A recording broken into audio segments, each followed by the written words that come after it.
And welcome back, Nats fans, to another episode of the DoDcast Postgame Show.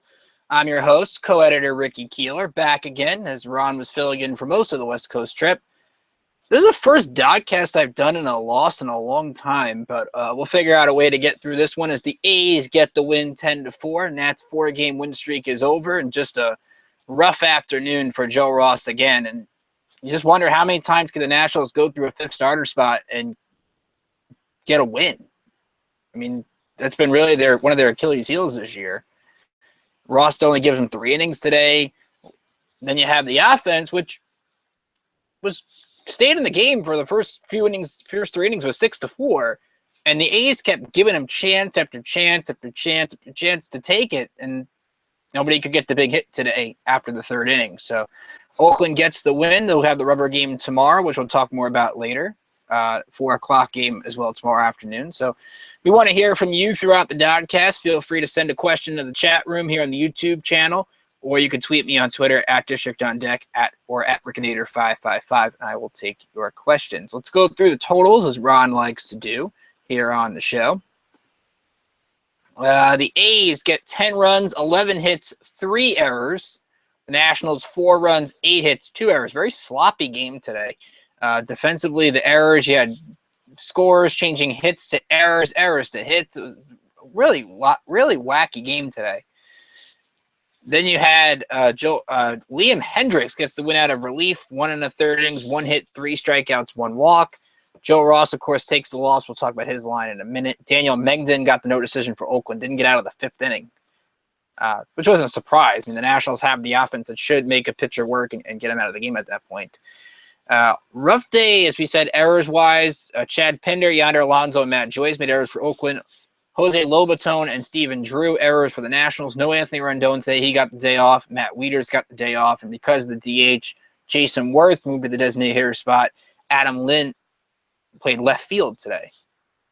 There's only one instance where Lynn had a tough time in the outfield. Michael Taylor sort of bailed him out, which is good. You want to see Taylor take charge as the center fielder.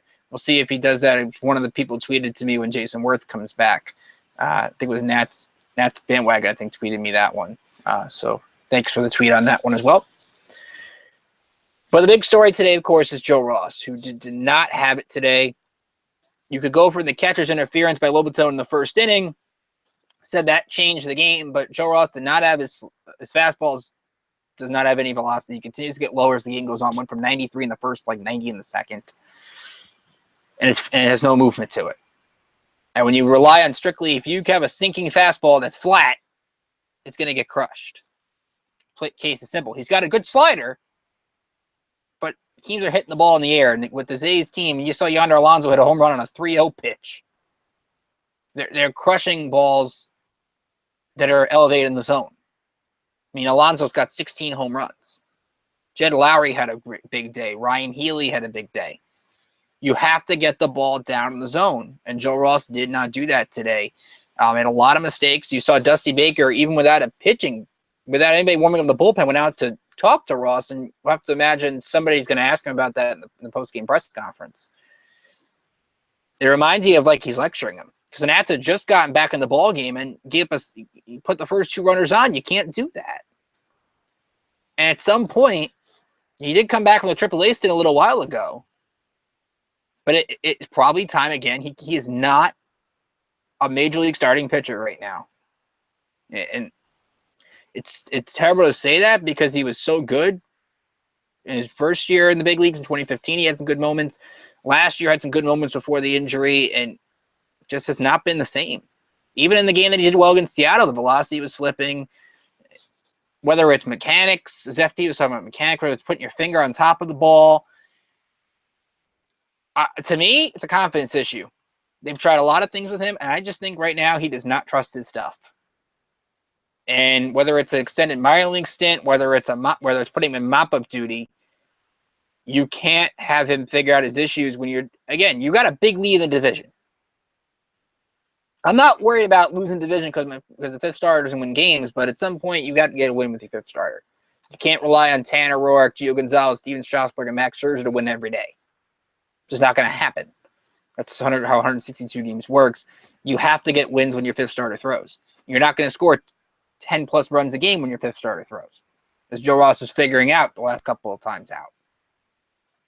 When you're struggling in San Diego and Oakland, you've got problems. Here's the stat line for the day. 3 innings, 6 runs. Well, 7 runs, 6 of them earned on 6 hits. Struck out 5, walked 2, 82 pitches, 47 strikes. It was a miracle he got out of the third inning. It's 7-4, and you had 2 runners on base after the error by Drew, which I don't really know if that was an error, really. I thought that was a base hit. It was amazing that Ross even kept it at 7-4, the way he was pitching. You have Jacob Turner, who threw today, and I thought Jacob Turner did pretty good. 3 2/3, 3 runs, 5 hits, 1 strikeout, 1 walk, 64 pitches, 39 strikes. But from the 4th to 6th inning, Turner was in a zone. He was throwing pitches for strikes, staying in the zone. He made a couple of mistakes to Healy in the 7th and Alonso in the 7th when they went back-to-back. But one of the things Baker's going to have to figure out when he manages these fifth starter games, you have to manage them differently than you would your other 4 guys. I mean, you can let Scherzer go an extra batter, Strasburg go an extra batter, Roark go an extra batter, Gio go. I don't know about Gio. Maybe Gio an extra batter. At some point, you have to say, listen, I got enough outs from Jacob Turner. I've got a fully rested bullpen. Turner saved the bullpen enough. I mean, they only had to go to Enny Romero, and Romero hasn't really thrown that much in the last couple weeks anyway. So they basically saved most of the bullpen on a day where a starter only went 3 innings, which is good. But at some point, Dusty's going to have to figure out, I have to be able to say, listen, I got as many outs as I could with my starter. I have to go to the bullpen. The bullpen has pitched well over the last couple of weeks. It's not as bad as it was early in the season. So maybe Baker's confidence will start to change with the bullpen, and that might allow Ross or Turner to go 5 innings and get the necessary outs before pitching longer than they should. And I thought Turner, while the game was still somewhat in reach for the Nats, had missed a lot of opportunities, went longer than expected. Judo Joker chimes in. Joe doesn't have to be dominant, just consistent. The other stars will give us a dominant record, but Joe is a liability. I have to agree, Judo. Right now, Joe Ross does not help you in the major leagues. Just doesn't. And it's tough to say that, but we have to tell it like it is. And who knows if Jacob Turner can start, but I know this. You start Joe Ross Thursday against Baltimore, against that lineup in that makeup game, your odds of winning aren't very good because the Orioles lineup is legit with Machado and Jones and Trumbo and Mancini and all the guys they can crush the ball with. If you have a flat fastball in that game, you're going to give up 6-7 runs over 4 or 5 innings. I agree with you. Joe Ross's job should only be 5-6 innings, keep you in the ballgame. He barely does that. And Jacob Turner, at least you know from his limited sample size against Colorado, against Pittsburgh, can do that. The question is going to be, do the Nationals feel that he's pitched enough to give him that starter spot back? Because this is the first time he's pitched in a while. But we weren't seeing Jacob Turner pretty much since that Pirates game. So a lot has to be determined, okay, and how much they feel Jacob Turner's ready to start. Because if he starts, you're only getting maybe 85 pitches.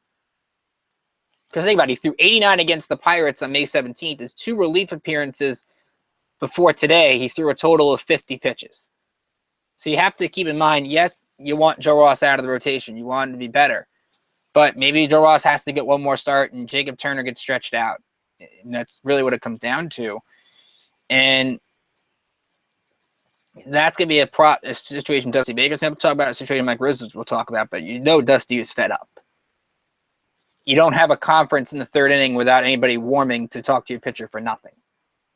So there's a lot to take into account here, and I don't think it's going to end very well for Joe Ross because there's no reason. He hasn't given us any reason to believe otherwise.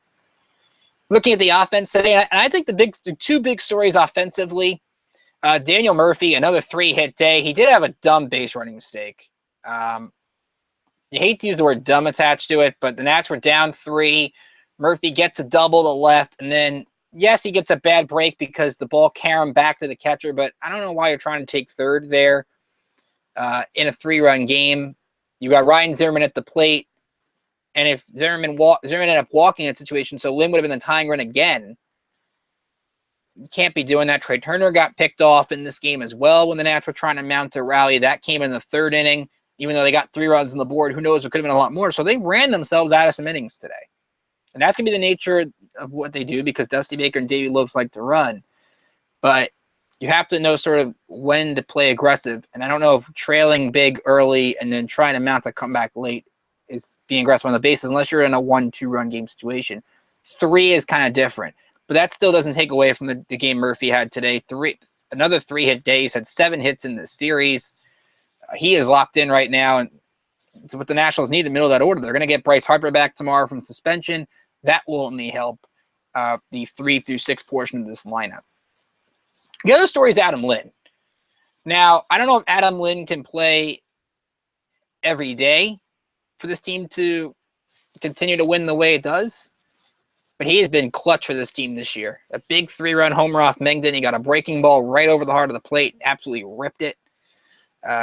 To get the Nats back within 2. And Lynn before today was hitting .375 and 16 at-bats with men in scoring position with 11 RBIs. And you look at his line already this year. Remember, he doesn't start many games. He's already got 20 RBIs this year, folks. That's pretty remarkable to me. And you talk about some of the signings that maybe haven't worked out for Mike Rizzo, whether it be Joe Blanton late. Wieters, I think, has, and what Adam Lynn has. They got him for next to nothing, and he's panned out great for this team through the first over 2 months. So you have to be happy with that. A couple of big injury concerns late. Jason Worth fouled the ball off his foot in the 9th inning, did finish the at-bat, reached first due to a Matt Joyce error and left the game. Homer Diffo pinch ran. Then Daniel Murphy got hit with a John Axford pitch in the knee. Murphy did stay in to run, but Worth and Murphy, maybe you see that, again, Dusty said before yesterday, Stephen Drew is going to DH tomorrow before the game today. So does something change? Maybe you would think Wirt's going to get a day. And maybe, I don't know about Murphy. Murphy, I think if he's healthy enough, will play because Rendon's going to have to go to third base if Drew's the DH. Unless maybe they change things around a little. Maybe Worth ends up DHing because of fouling the ball off his foot. We'll have to find out what Dusty says about these injuries.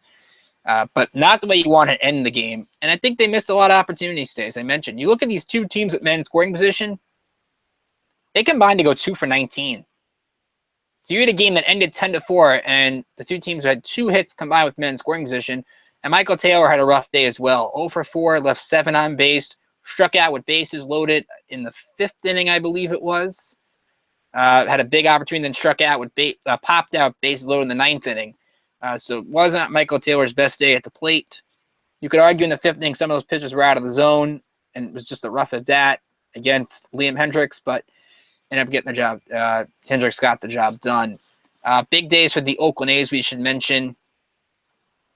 Jed Lowry, 3 for 5, 4 RBIs, and Ryan Healy at third, 4 for 4, 3 RBIs, a home run. It was like 12 total. It was 11 or 12 total bases today. It was absolutely in a good role. And Eddie Romero, I thought struggled a little bit as well for the Nats on the pitching side. 28 pitches, 14 strikes. He did throw a scoreless 8th inning and a third, but when you're down 6, I want you throwing strikes. So to me, that was disappointing from Romero, although he hasn't pitched in a while. So that's really been the issue with them there. Judo says the A's hit best with one runner on first, it seems. That's a good point. They do like to crush the ball out of the park. And he says that the catcher's interference in the first actually blew his confidence. He's not major ready. You can't help but think that if any other stars were on, this probably would be a win tonight. I think that's what we're trying to get at here.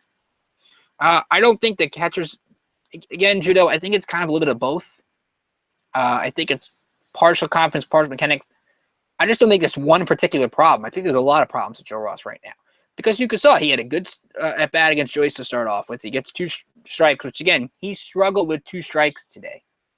He had a lot of chances to put hitters away and just didn't do it. And whether it's because he doesn't have the dominant pitches to put people away. Chelsea Janes of the Washington Post was pointing out during the game he's kind of working on his changeup again, trying to get that back in the mix. But I'm kind of in the consensus right now that he needs more time to develop, and I don't think you can develop at the major league level with this kind of team. If they need him to pitch every 5th day, then go to the minors. If not, make him a long man. if he's going to struggle at the major league level, then have him struggle when you're up by a bunch of runs or down by a bunch of runs. Because if you send him back to the minors again, as Ron was talking to me during the game, you're not seeing him for a while. It won't be a short stint like it was the last time. He goes down to the minors, you're not seeing him barring injury for a long time. I think Ron thinks that as well. So there's a lot of questions. You're not going to win every game, definitely, but you want to get your fifth starter a win once in a while. So the Nationals dropped to 34-20. The A's 24-31 with the win today. Let's take a look around the division. And as Judo pointed out as well, another comment, not the most interesting game of division today in Oakland. It's probably the least interesting, to be honest. Right now, well, let's start with the game that's gone final. And congratulations to Edinson Volquez, a no-hitter today. Struck out 10, walked 2, had an ankle injury in the first inning. And you wonder if he was going to even finish the game. And he stays in, throws it. Again, he threw a no-hitter in less than 100 pitches. It was actually a total of 98 pitches, 65 strikes. And he said after the game he did it in honor of Jose Fernandez, who died last year in that tragic accident, and Yordano Ventura, who died this offseason in a tragic accident in the Dominican Republic. And it was Yordano Ventura's birthday today, if he was still alive, of course. So I'm sure Volquez was pitching with a heavy heart. And he's had a rough season, so it's good to see him get a win. And the Marlins are playing well. Had a nice week against the Phillies. They've taken a couple games here against the Diamondbacks, who are a really good team. So while Miami may not be a contender, they're playing well right now. Also in Philadelphia, the Phillies pick up a 5-3 win over the Giants today. Ben Lively gets the win, his first of the season. 7 innings, 1 run, 4 hits. Didn't strike out anybody, but still got a win. Johnny Cueto took the loss for San Francisco. Tommy Joseph a solo shot. And Odubel Herrera had a bases-clearing double in the 7th inning off our good friend Hunter Strickland, which can somebody please explain to me why Bryce Harper's situation was resolved so quickly and Hunter Strickland still has an appeal scheduled for June 13th and is yet to have his suspension, either confirmed or taken down games or added on. Again, I don't know. But it's kind of weird that Strickland's suspension appeal it's going to take a really long time. But Herrera ends up getting a double off him, and he ends up giving up the big hit anyway. Right now in progress, couple of games. Braves and Reds are 5-5 in the 11th. Cincinnati rallied with 4 in the bottom of the 6th to tie that game. So right now, 5-5, top of the 11th. Atlanta and Cincinnati. Matt Adams, a grand slam in the 5th inning in this one against Scott Feldman, but R.A. Dickey could not hold the lead in the 6th inning. Meanwhile, in Citi Field, the Mets a 2-1 lead in the 2nd. Robert Gsellman pitching for New York. A 2-run shot by Neil Walker in the bottom of the 1st. Pirates got one back with a Josh Bell solo shot. So right now, 2-1 Mets in the 2nd after the Pirates beat them last night. So that's what your look around the NL East is. So all in all, kind of an interesting day for Volquez. Judo asked the question, who would be the best person to take Ross's place? Turner seems better fit to setup role. I don't follow the minors, so I don't know if Fetty's ready yet. Well, Judo, first off, Eric Fetty's a reliever now in the minors. He's going to be a reliever for the remainder of the year. The Nats just decided on that plan. You're not seeing Eric Fetty as a starter this year. So he's pitched pretty well in Harrisburg out of the bullpen to bring up that point. It's Turner right now by a mile. Because you look at the Syracuse rotation, Austin Voth is disappointed. A.J. Cole, obviously, you know what he is. Kyle McGowan, don't think he's ready yet either. They don't really have a guy at Syracuse right now you can call up and be confident you're going to win in. I think at least with Turner, while he's pitched well in late innings, Judo, as you mentioned, he's a guy that right now you can feel confident that you can keep you in a game where your offense might help you win. And that's really the goal of the 5th starter right now, is to keep you in the game so your offense gets a crooked inning and you're going to win. So to me, Jacob Turner is the best option for that role. Let's look at tomorrow's pitching matchup before we go around the minor leagues. It'll be a 4:05 Eastern first pitch. I'll be with you for the game on Twitter and on the post game. You can catch the game on Masson 2. Tanner Roark gets the ball for the Nats, 5-2 at 3.86 ERA against Sonny Gray for the A's. Gray 2-2 with a 4.72 ERA. And you wonder what Sonny Gray is going to show up. Gives up 9 hits and a home run and doesn't even finish 5 innings last time against Cleveland. He had been really good before then. And the A's need Gray to be good, if anything, just to get good trade value if they decide to deal him at the deadline. So it'd be interesting to see how the Nats handle Gray in this game. Tanner Roark is coming off of a struggle outing last time, and he is starting to figure out what ailed him early on. 7 shutout innings against the Giants, 6 strikeouts, 1 walk. He's given up 1 run in his last 2 starts combined. We're starting to see sort of the changes from Roark. He's not really thinking about if pitch isn't working in a certain spot, he's adjusting, and it's good to see. Had one of his best outings. Remember, all the talk Monday was about Bryce Harper, but really what went under the radar was how good Tanner Roark was. So you feel confident. It's a big enough ballpark where I know there's been a lot of home runs hit in the series. I think you're confident with Tanner Roark in the rubber game. While Gray has the talent, and you never know if Sonny Gray can go out on the mound and go 7 innings, give up a run. It's possible. But now you get Bryce Harper back, who has been with his dad in Vegas, as Dusty talked about, and was on Masson today, was reported, fixing his swing, and maybe the days off for Harper are a good thing. Maybe he gets everything back in rhythm, and he starts to get on a tear. So I think the addition of Bryce Harper is just a boost to the team. It's going to help. Of course, we don't know what happened with Jason Worth and Daniel Murphy. We'll see what Dusty has to say on those. But I think that the Nats have a decent chance to win tomorrow, but I think it'll be a fun pitching matchup. After the home run barrage yesterday and today, I think we're going to get pitching duel tomorrow. Let's go around the minors real quick. A lot of games in progress. 1 game final. Doubleheader today for Harrisburg against Erie. They lost game 1, 1-0. Rough way to lose a ball game. But Derek Eitel pitched well. 6 innings, 1 run, 8 hits, 8 strikeouts. He walked 3. 3 hits only, though, for the Senators. 1 by Neftali Soto, who's hitting .316 on the season. Game 2 right now in progress, and not much better for the Senators. Down 2-0. That game in the top half of the 2nd inning. You have, I think it's Derek Self on the mound for that one for Harrisburg. Down in AAA in Syracuse, Columbus, the Clippers, which is the Indians organization, leads 1-0 in the bottom of the 4th. Sean O'Sullivan went 3 innings, gave 2 hits, 1 strikeout, 1 walk. He was a starter, so I guess he left this game early after 45 pitches. That's never good because they signed him out of Korea to sort of help the AAA rotation, and that wouldn't be good to see him injured. Again, I don't know if he's injured, but I'm trying to go off the fact he's only thrown 3 innings. Andrew Stevenson has the lone hit for Syracuse through 3.5 innings there. Also, an interesting promotion for the Chiefs. Wander Suero's in their bullpen. He pitched last night. Had really good numbers at AA. So maybe if you're looking for a bullpen guy, Suero, if he pitches well, could be an option there. Potomac is tied with Lynchburg, 1-1 in the bottom of the 5th. Ian Sagdahl, a home run, his 6th of the season in the 2nd. Grant Bourne has given up 1 run over 5 innings and struck out 5 in that one. Victor Robles got hit by a pitch again, but he's 1 for 2. Hagerstown wrapping up the minors, taking on Tim Tebow and Columbia. The Suns lead trailing 3-2. That game in the bottom of the 7th inning.